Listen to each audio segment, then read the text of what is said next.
विद्यार्थियों, मैं प्रोफेसर पूरनमल मीना, सह आचार्य हिंदी,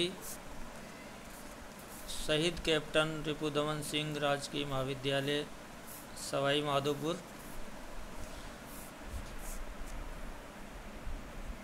विद्यार्थियों, कल हमने आधुनिक काव्य की हिंदी कविता मैथिली शरण गुप्त द्वारा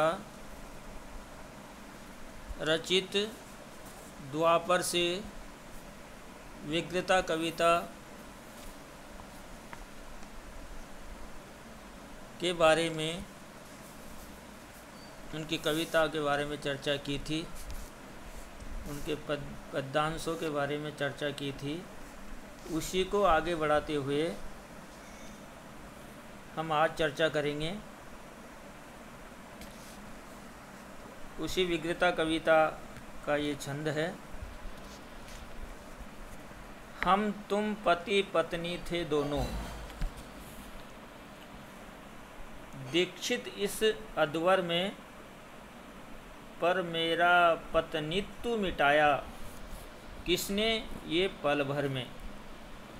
मुट्ठी भर भी जोन दे सके, दासी थी मैं आ, यज्ञ भंग हो गया तुम्हारा, मेरा सब कुछ स्वा, यानी समाप्त।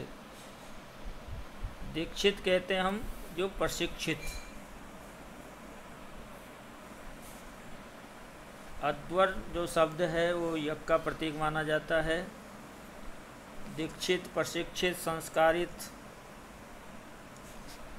आदि के बारे में यहाँ बताया गया है।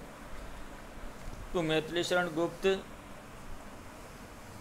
के काव्य में नारी अपने पति के प्रति किस प्रकार अपनी पीड़ा व्यक्त करती है,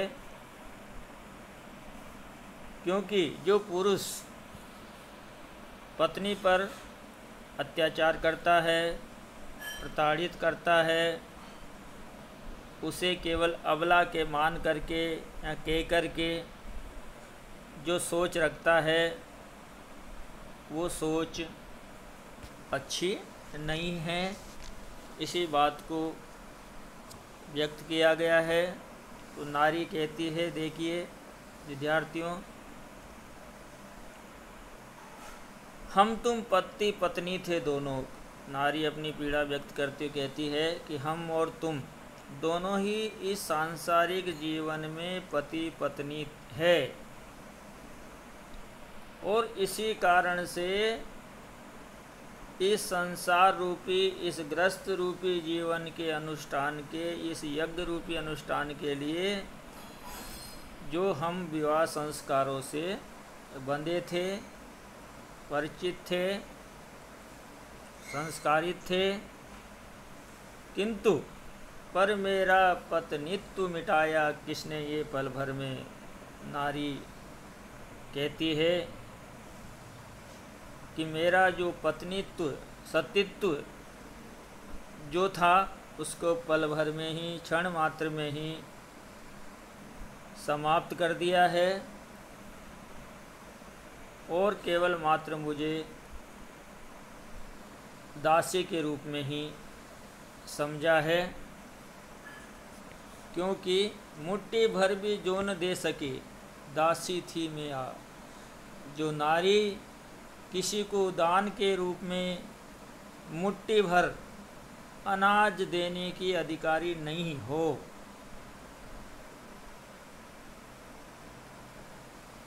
इसलिए मनुष्य के, पुरुष के इस कठोर आचरण के कारण जो है मैं एक दासी के रूप में रह गई हूँ, और मेरा पति पत्नी का जो धर्म है वो समाप्त हो गया है। यानी हमने जो व्यवहारिक, हमारे जो सांसारिक बंधन थे वो समाप्त हो गए हैं। यज्ञ भंग हो गया तुम्हारा, मेरा सब कुछ स्वा। तो नारी कहती है कि इस पवित्र संस्कार का जो यज्ञ था वो समाप्त हो गया है, और तुम्हारा और मेरा जो ग्रस्त जीवन था वह सब कुछ समाप्त हो गया है। तो इसमें मैथिली शरण गुप्त ने पुरुष द्वारा किए गए अत्याचारों के बारे में बताने का प्रयास किया है। यहाँ पे संस्कारों की भी बात की है और जो पति पत्नी के रिश्ते हैं उनमें जो कटुता, उसमें दुर्भावना को अनुचित बताने का भी प्रयास किया गया है।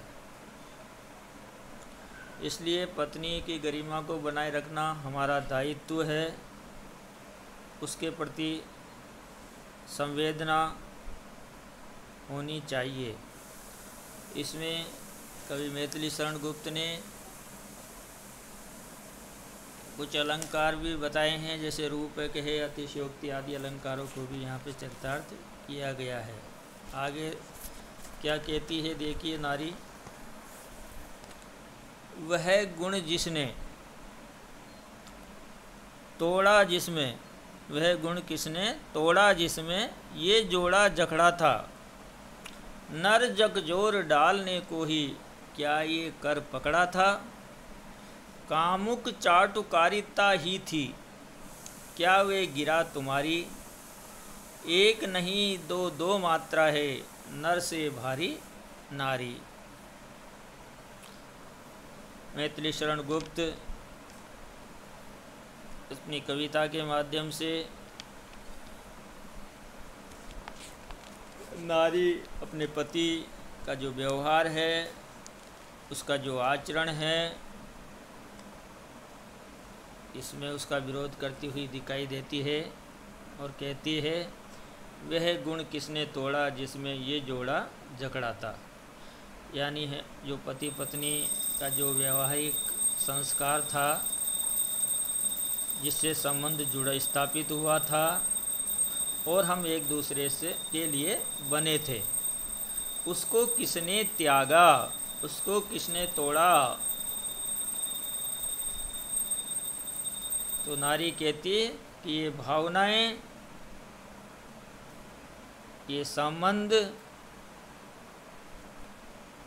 आपने ही तोड़ा है।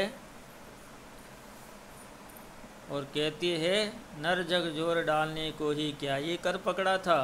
नारी कहती है कि ये जो पति पत्नी के संबंध है, इनको तोड़ने के लिए ही मेरा हाथ पकड़ा था, इसीलिए मुझे पत्नी बनाया था। और कहते हैं कामुक चाटुकारिता ही थी, क्या वे गिरा तुम्हारी। एक नहीं दो दो मात्राएं, नर से भारी नारी। देखिए नारी अपनी पीड़ा को आगे व्यक्त करती हुई क्या कहती है कि उससे पूर्व आप बहुत ही मधुर मधुर मीठी मीठी बातें किया करते थे, चापलूसी करते थे, चाटुकारितापूर्ण बातें करते थे। तो ये केवल किस लिए किया था? वासना की पूर्ति करने के लिए। तुम ये भूल गए हो,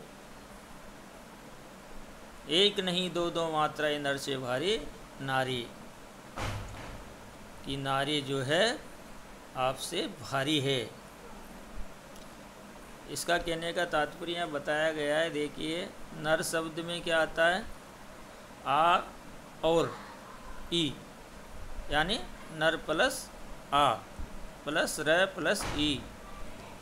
तो दो मात्राओं की इसमें अधिकताएं पाई जाती है नारी में। इस कारण कहा गया है मैथिली शरण गुप्त द्वारा कि नर की अपेक्षा नारी सदा ही हमेशा गरिमाशालिनी रहती है, चरित्रवान रहती है और अपने कर्तव्यों का पालन करने वाली होती है। तो यहाँ पे कवि मैथिली शरण गुप्त ने इस पद्य में बताया गया है कि मनुष्य और नारी, पुरुष और नारी की जो गौरव की बात करते हैं, तो उसमें नारी की श्रेष्ठता, उसके आचरण को श्रेष्ठ बताया है और पति के आचरण की यहाँ पे निंदा की है। और हमारे समाज की एक ये पुरानी परंपरा रही है कि नारी को हमेशा वासना की पूर्ति का साधन माना जाता है। उसके लिए त्याग करना कोई मायना नहीं रखता। संबंधों को छिन्न भिन्न करने में वो बहुत आगे रहता है। यहाँ पे अनुप्रास आदि अलंकारों का भी इसमें प्रयोग किया गया है। आगे के छंद को देखेंगे हम। आहा यत्र नार्यस्तु वाक्य की पूर्ण सत्यता पाकर, क्यों न रमेंगे अमर तुम्हारे इस अध्वर में आकर। हा अबला आ अरी अनादर, अविश्वास की मारी, मर तो सकती है अभागिनी, कर न सके कुछ नारी। उसी विग्रता कविता से लिया गया है।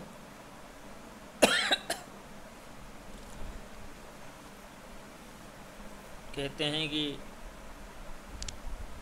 नारी की जहाँ पूजा होती है वहाँ देवता निवास करते हैं।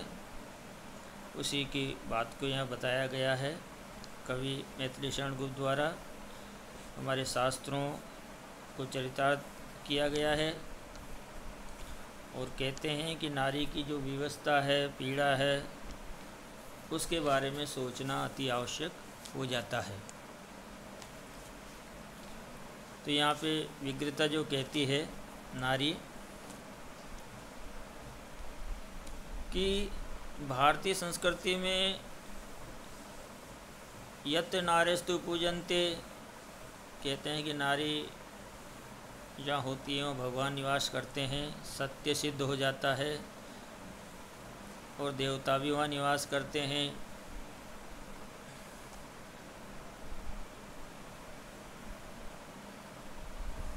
और कहते हैं नारी को अबला मानकर उसका अनादर नहीं करना चाहिए और उस पर किसी प्रकार का अविश्वास नहीं करना चाहिए। अविश्वास का लांछन नहीं लगाना चाहिए और इस कारण से जो अभागिनी नारी है, मर तो सकती है अभागिनी, कर न सके कुछ नारी। वो अपने आप को त्याग तो सकती है, प्राण त्याग सकती है, किंतु वे पर पुरुष के आचरण के संबंध में कुछ भी नहीं कर सकती।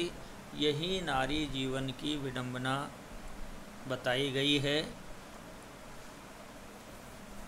तो यहाँ पे कवि मैथिली शरण गुप्त कहते हैं कि पुरुष वर्ग है जो नारी पर अत्याचार करता है, इस प्रकार का व्यवहार किया करता है, उसे समाप्त करना चाहिए। इस पद्य में इसी की अभिव्यक्ति बताई गई है और भारतीय संस्कृति के स्वरूप को अपनाना चाहिए, उसका सम्मान करना चाहिए।